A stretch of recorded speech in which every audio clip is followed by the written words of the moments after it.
Hi, God bless you. So today I want to talk about fear.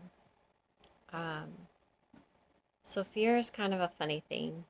Um, if I think back to one of the first times that I can remember being afraid, um, I think maybe it's what a lot of people were afraid of when they were younger, and that was the darkness.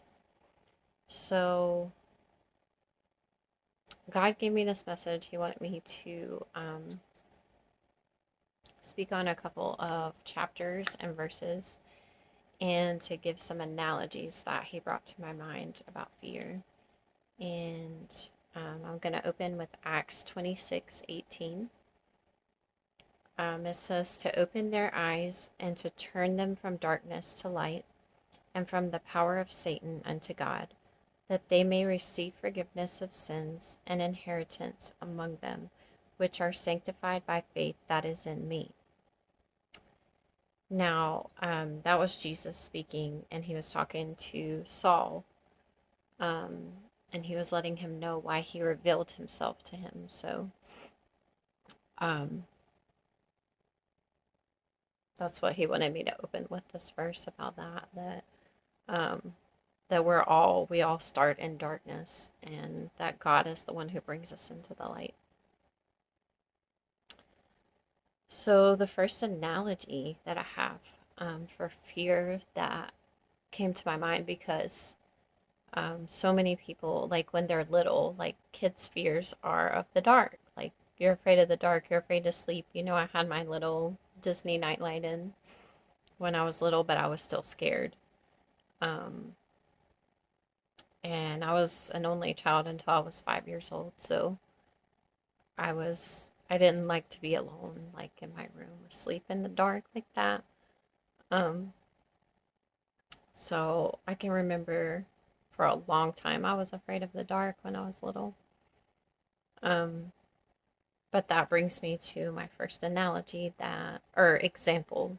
Um, if you remember the movie Home Alone, um, and I haven't seen this movie in so long, but this example like just popped into my brain. Like God gave me this right away. And it's the part where he goes down in the basement and there's this like furnace and it like opens up and it makes this like evil noise or whatever and it starts, scaring him.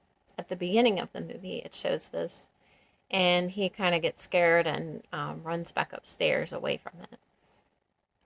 But as the movie progresses and, he like goes through all this crap that he has to go through and he has to survive um, being a little kid, then he at the end, he has to face the furnace again and it starts making the evil noise and opening the little thing, like talking to him. And he just looks at it. He doesn't run and he just tells it to shut up because honestly, he had already been through so much more, crap that it kind of just paled in comparison at the end of the movie. And he just looked at it like, seriously? Like, why was I afraid of that? And he told it to shut up and it just shut off. So he was like, okay. And I think that, um, well, I don't know about everybody, but I can just speak from experience that fear is like something that evolves in our lives. Like we find that like when we're little, we have things that we're afraid of, like simple things like the dark. But as we go through life and we get older, we see that um, the darkness is just the absence of light. So there's not much to be afraid of. If we already know what our room and everything looks like in the light, then it's just the same in the dark. We just don't have the light to show us everything. So, um, so yeah, like when you get older, you kind of overcome the fears of when you were little. Um, well, most, I would say, like, simple things. And as you get older, there are things that become new fears. And then, like, I guess throughout life, what I've seen in my own life is that I just, I tend to want to go towards the things that I fear instead of run away from them because um, if you spend your whole life running away from the things that you're afraid of, then you're not going to get anywhere. So I've found that it's easier if you just turn around and you actually, just buck up and you say, what's the big deal, and you kind of have to psych yourself out and, well, mostly, take it to God, and you have to say, this is what I have um, a problem with, or this is what I'm dealing with, God, and I don't want it anymore, and I want you to show me what is behind this, and I want you to show me what is the truth of this, and he will he will open your eyes to a new um, perspective of how he sees the things that you fear, and he will let you know that um, that is really it's nothing. Like, he'll, if you allow him to, he will take that fear and he will show you just what it really is. That it's gonna end up being like nothing, in his eyes at least, and he will walk you through it, and he will help you to not be afraid of the things that you used to be afraid of if you give it over to him. Um, so that was the first example that I had. And another example that I had, I was just driving, and all of a sudden I think of a dream that I had about there was like this dog snarling in my face in my dream, and it was like right in my face, just like it was gonna tear me up, but it couldn't touch me because I saw that it was on a chain. And that is exactly what Satan is. He is a dog on a chain, and he can only go so far. He can only go so far. So, um, the it brought that to my mind because there's a song that I used to listen to when I was younger.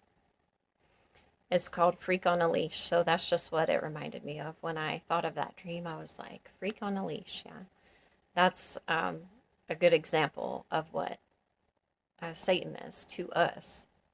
If you're a child of God, Satan is simply a dog that's chained to the wall on a leash, and he can't get to you. He can only go as far as God will let him.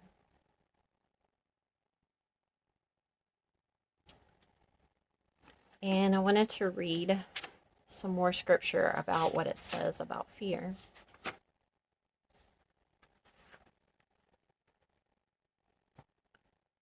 Matthew 10:30-32 says, "But the very hairs of your head are all numbered. Fear ye not, therefore ye are of more value than many sparrows. Whosoever therefore shall confess me before men, him will I confess also before my Father which is in heaven." And then Matthew 10:26-27 also says, "Fear them not, therefore, for there is nothing covered that shall not be revealed, and hid that shall not be known. What I tell you in darkness, that speak ye in light, and what ye hear in the ear, that preach ye upon the housetops." So in the Bible, I've heard that there's fear not like 365 times. Um, I'm not a person that would go through, or I'm not really good for going through and like counting stuff, like how many times things have been said in the Bible. I should probably do that at some point. Um, but those are just examples of where it talks about fear in the Bible. But yeah, there's supposedly um, one verse for every day of the year that says fear not. Because the only fear that we should have is the fear of God. And if we have other fear in our life, then we have to go to God with that because it's not from God. It says, the verse that a lot of people probably know is, "For God has not given us a spirit of fear, but one of power and of love and of a sound mind." So fear is a spirit, and it's not of God. He has not given that to us. We received it into our life through scary experiences, through different things in life. Um,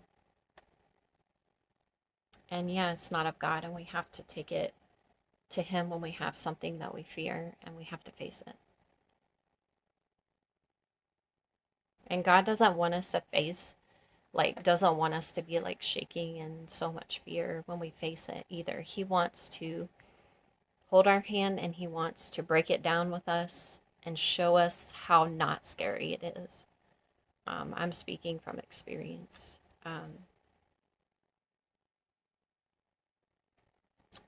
And I will finish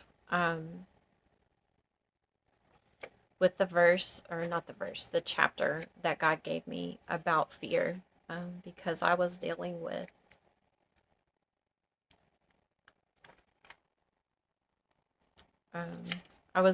fear, like a new thing that I was like, why am I afraid of this?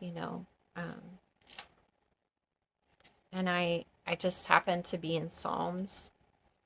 Psalms is a good place to be if you're in the middle of a lot of warfare and you find, you have fears and you're like, what is this? Why is this going on? Like, why am I afraid of this and this?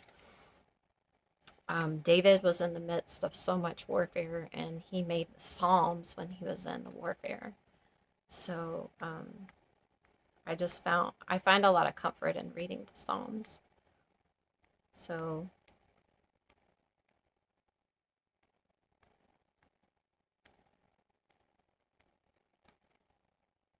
I'm going to read Psalm 64.